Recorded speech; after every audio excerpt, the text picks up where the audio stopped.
Hello, ladies and gentlemen. I'm very happy to introduce Fluoresce, the new prophylaxis line from DMG to you. In order to do this, I'd like to talk a little bit about oral health in general. What are the meanings of some specialized vocabulary? And what do we mean with fluoridation? And naturally, I want to introduce Fluoresce in detail to you.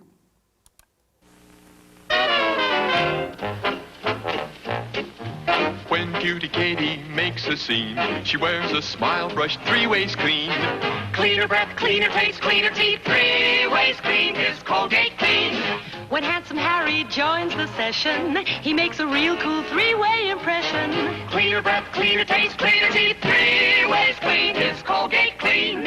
In your mouth, trouble can start with trapped food particles that attract decay bacteria, producing decay acids.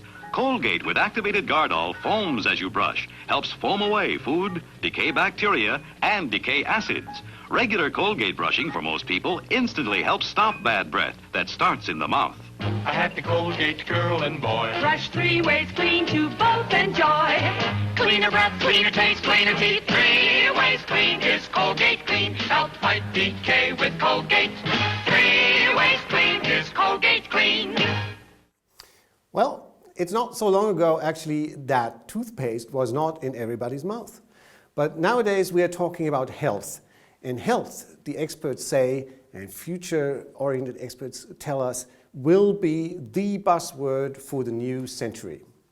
So with health, that also means oral health, because without oral health, then naturally not a general well-being can be achieved. And this is why we have a prophylaxis line. We want to prevent bad effects like caries, like erosion, going to our teeth and damaging the teeth. And we can see that there is a huge trend towards this health orientation actually. So the increase, for example, for toothpaste is 10%, for toothbrushes has been 30%, and for floss it's a staggering 56%. So people are investing money to get a better oral health. And actually you can do oral health at home or in your practice. And at home and at a practice there is a difference. So at home what you usually do is toothbrushing, you use mouth rinses maybe, the floss or intraoral brushes, and eventually you might consider changing your diet. In the practice, in the office, what you have is a much more detailed analysis and process that you undergo. So there's a caries risk analysis for you. Then naturally the professional tooth cleaning that you expect. We have fluoridation and remineralization to help protect the teeth, and eventually maybe for kids fissure sealing.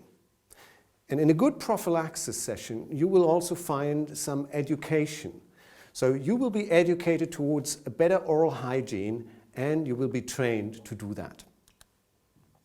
When you go to a professional tooth cleaning, naturally you don't want a starting point like this.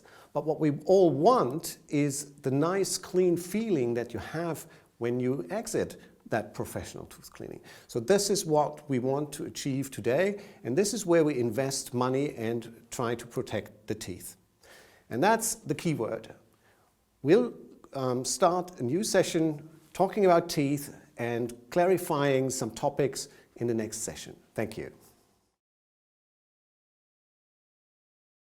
So this is the second part where we want to clarify a few topics. We've talked about health. Now I want to talk about the key words. What is demineralization? What is remineralization? What has fluoridation to do with it? And is erosion playing a role in all of these processes? So it all starts with hydroxyapatite. Hydroxyapatite is the substance that our teeth are made out of. It's the hardest substance in the human body. But despite the fact that it's so very hard, it has one soft spot. And the soft spot is, as a chemist I can say that, the hydroxy group. Whenever that hydroxy group is attacked by an acid, it sort of starts the crumbling down of the crystal structure. We lose minerals. And this is what is happening with various things. It can be the bacteria. The bacteria actually starting very early on in your tooth, in your mouth. There's this pellicle binding protein that attracts the floating around Streptococcus mutans. And then, unfortunately, these bacteria, they can interconnect with a glucane binding protein. And when they do, when we have reached that stage, then we call this, or used to call this, plaque. Nowadays we call it biofilm. And that biofilm, when it gets something to eat for the bacteria, so sugars, they convert this sugar into acid, and this acid will demineralize, leach out the minerals from the tooth. And when that process goes on, we get what we call caries. Now, this is not the only thing that can demineralize the tooth. You may be familiar with the pH scale. The pH scale is basically a scale that tells you how acidic or how basic is something. And it goes from 0 to 14, so 7 is neutral. And there's one specific important pH value, and that is 5.5. At pH 5.5, your enamel starts to demineralize, lose minerals. And to put this a little bit into perspective, let's look at a few things that we routinely come in contact with. So, milk, 6.9, right on the dot, plus it contains a lot of calcium, so it's very good for your teeth. But would you have considered cheese on the dangerous side already? 5.9 is already bordering it. And naturally, we have orange juice, 3.8. When I'm traveling in a hotel, I will always in the morning drink orange juice. And you can feel it on your teeth. When you go with your tongue for your freshly brushed teeth, you feel that they are not as smooth as they were when you used the toothbrush this morning. Naturally, there's Coke, 2.5. There's people who say it's not the worst you can do to your teeth. If you want to, you could use drinks that contain sugar, carbonated water, and citric acid. That would actually be a very bad combination for your teeth. And then you got vinegar. So does this mean we cannot use these things? Basically, yes. Whenever we use these things, or whenever the bacteria get to work and the pH drops below 5.5, then we get this leaching out of minerals. And the thing that we can do then is raise the pH up to a healthy pH above the 5.5 line, and then the saliva will kick in and bring in minerals to remineralize the tooth. And the thing that is very important for patients to understand is that this happens in a curve-like situation. Like every time you eat something, breakfast, coffee, lunch, cake, dinner, snack, whatever, you get this acid challenge. The bacteria get something to eat, they produce the acid, and you get the erosion factor as well. So what you need to understand is that your caries risk depends not only on how much the sugar intake is, but how often that sugar intake happens. So you want to do something to prevent the bad things. And basically, that's the idea that we have today. We want to establish an equilibrium between the remineralization and the demineralization. If at the end of the day you have as much remineralization as you have demineralization, the world is fine, your teeth are fine, everything is okay. However, if the demineralization takes over, if that becomes the major thing, then eventually you will get a significant loss of tooth structure, and that eventually means you will, in the end, get a hole in your tooth. And that's basically why this thing is so bad. It's a one-way street. It's very, very hard to reverse the process. So you start with a small demineralization, then you get what's called a white spot. The white spot turns into a brown spot. Finally, the surface breaks down, and eventually you have this big, big hole. But this whole thing is a process, and that whole process is called caries. Now, there is products on the market that claim to be able to reverse that. Tooth mousse, for example, is one such thing. So when you look at tooth mousse, there's a slight problem. Let me show you this tooth here. So this is a cut tooth. You see basically the purple part here that is dentin, and then you see this bluish part that is enamel, and the brown part naturally is the caries. And on top of the caries you find that superficial layer. There is a superficial layer that looks pretty much intact, and it almost is. Now, when we look at this molecule here, this is a model of the active ingredient in tooth mousse. And that's a huge, huge molecule. And it's very tough to imagine that this molecule is able to penetrate that layer and start the remineralization from the inside of the tooth. If you look very carefully on that slide, you find that little dot. Actually, it's a lot exaggerated. That is an acid molecule. So in comparison, the acid molecule is tiny, and the remineralization thing is a big clunk. And that is the issue. It cannot penetrate that layer and build up the tooth structure that has been lost. So we have an issue that we can only remineralize very, very shallow lesions, very starting lesions only. And that means if we are on this one-way road, that we have to develop sort of a modular thinking. We have to think of ways, what do we do if the prophylaxis is not successful? And what you want to do is stop the caries there and then, and this is the icon approach. So this is where we would go and tell the patient, look, you've got caries, we can treat this early caries, we've got a procedure for that, icon. So we talked about oral health and some of the meanings of these words that we need to understand. And now I'd like to talk a little bit about fluoridation.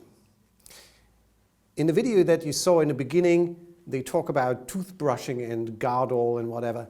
But the most important thing about your toothpaste is not how it tastes, it is that it contains fluoride. Fluoride is a very, very essential ingredient in helping you prevent caries. And what it does is it converts hydroxyapatite into fluoroapatite. And fluoroapatite is much more resistant to acid erosion. So this is a normal human tooth, and that contains about 10% fluoroapatite. Shark's teeth are a lot more resistant to erosion, and they are 100% fluoroapatite.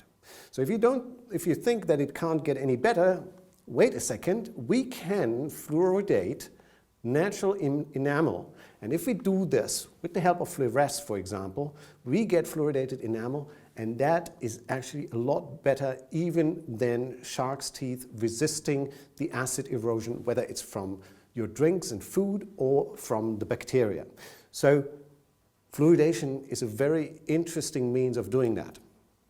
And to be effective, there are a few factors that are important in the fluoridation. And one of these factors is concentration, meaning a lot helps a lot. That's a very common saying. And it's actually true for fluorides. So if you think about how much is a lot, well, toothpaste, to compare this with Fluoresce varnish, for example, the Fluoresce varnish contains about 20 times as much fluoride as your normal toothpaste. So this is a huge fluoride boost that you give your teeth when you apply this.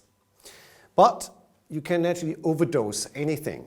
So if you overdose fluoride for a long period of time, you may see something like this. This is fluorosis white spots on your teeth. And they are not really a problem in terms of making the teeth bad, but they look a bit unsightly. But there's also a factor that if you put in a lot of a certain substance, like the fluoride, then you can poison yourself. You can poison yourself with anything, so you can even poison yourself with fluoride. And the thing is that if you overdose that too much, and people sometimes eat it. I mean, as a kid, we had a toothpaste. We ate half of that toothpaste because it tasted like bubble gum, and we liked it. And that's a reason why, for example, kids' toothpaste contain only half the amount of fluoride as that for an adult. So A lot helps a lot. We have a lot in there, and we have as much as we legally can. The second factor that is important is time. How long does the fluoride stay on your teeth? And what we have is a very good formulation, a formulation that allows the fluoride to remain effective on the tooth for as long a time as we can. And even though for the gel and the foam, it's only a 1-minute application, with the varnish it is several days, and that means you have a very effective fluoridation period. The third factor, and that is a bit also to do here naturally with when you brush your teeth, it's not the wisest thing actually to rinse your mouth immediately and spit out everything, because then you remove all the valuable fluoride that you put in. So the third factor that we have is accessibility. How easy is it to use the fluoride? There's various sources of fluoride. For example, there's calcium fluoride. That's a mineral that leaches out no fluoride at all, basically, so you cannot do anything with it. We are using sodium fluoride, which is very much accessible and very much usable for the body. The only other source apart from fluoridation products and your toothpaste is, in Germany at least, fluoridated salt. In some countries you find fluoridated water, but in Germany we only have fluoridated salt. But that is your own decision. You have to expressively go and buy that product and put it in your food. Otherwise, that is basically it for your fluoridation needs. So, with that, the next thing I want to show you is the Fluoresce product and why it is so advantageous to use Fluoresce. Thank you. So let's look into Fluoresce. Fluoresce is our protective shield that keeps us healthy in terms of allowing our teeth to survive in a very harsh oral environment.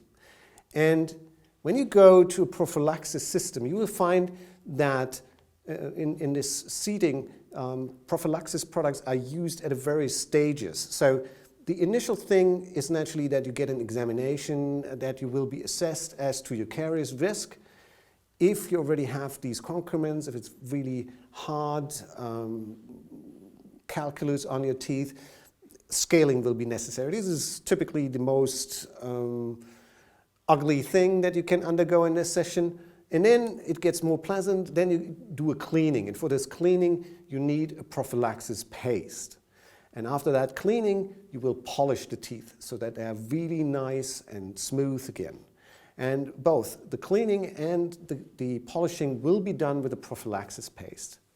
Typically in this setting, you will also receive a fluoridation. Your teeth will be protected against the acid attack.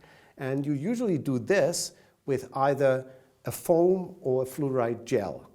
Occasionally you may use a varnish in this context. And then at the end of the session, you will be educated towards getting a healthier mouth, cleaning properly, and trained to do that.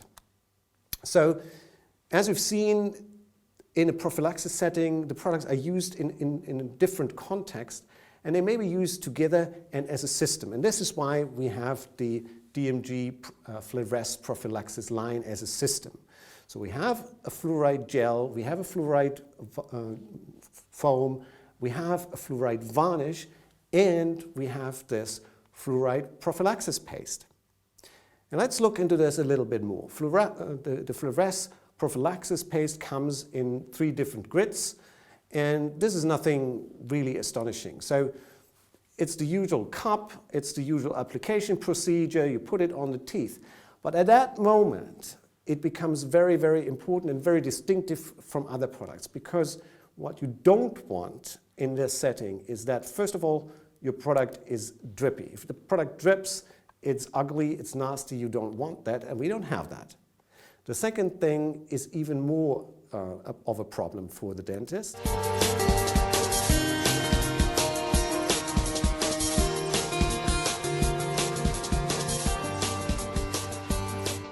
Yeah, you want to avoid that. And this is very, very important. This is a prophylaxis paste that does not splatter. And this is a huge benefit in the dental practice. If you mention there's no splatter, you're sure to get some interest in the product. So try this. Now, the gel or foam, both are used typically, first of all, in a tray. So this is a foam tray that you put the gel or the foam in, and then you apply it for 1 minute. This is a very short application time, actually, into the patient's mouth. And that gets it into very close contact with the teeth. The gel, you may apply that as well with a prophylaxis cup. You may even use a brush. So everything is fine in order to apply the gel. The foam is something special. If you're a kid and you get this foam in the tray, you normally hate it because it doesn't taste nice and it's ugly. But this is a real sensory experience. So it's great for kids, and kids love it. There's videos on the internet for kids who don't like this treatment, but try this and they'll be really, really happy patients. So the foam usually comes into these trays, and that's a nice thing. And the last thing that we have in this line is the varnish. Now, what's so special about the varnish? Well, it is a single-use product. Comes in a nice application system. You get the brush with it. Nothing extraordinary, except that when you apply it, it is clear. And this is a big, big advantage, because the usual thing with your varnish is that it looks like this, yellow. And not only is it yellow, it's later on flakes off your teeth, it tastes ugly, and all of this you don't have with the Fluoresce varnish. It's a huge advantage to have this clear, pleasant feeling when you leave a prophylaxis sitting, when you leave the dental office, and no one notices that you have this on your teeth. When I was a patient myself, my dentist asked me, "Do you have a date today?" And I said, "No." I said, "Okay, then we can do this deep fluoridation and we can really get your teeth fluoridated." But yes, they were really, really very yellow, my teeth at that point. So it is a distinct advantage to have a clear varnish on this one. And whichever product you choose, they all contain xylitol. If you're not familiar with xylitol, that is a sugar replacement substance. And what it does, it's also karyostatic, so it keeps the bacteria in check. You don't get caries that easy. So that's a huge thing. And the best of all, and you need to try this. I mean, there's no sensory TV at that moment, and I can't make you experience the great, great taste of Fluoresce. But we have it in melon, we have it in strawberry, and we have it in mint. And you should really, really try this for yourself, for the prophylaxis assistant, and for the dentist, and I guarantee that this will be a breakthrough in your sales. Give it a try it yourself, convince yourself of the wonderful taste of Fluoresce. Thank you.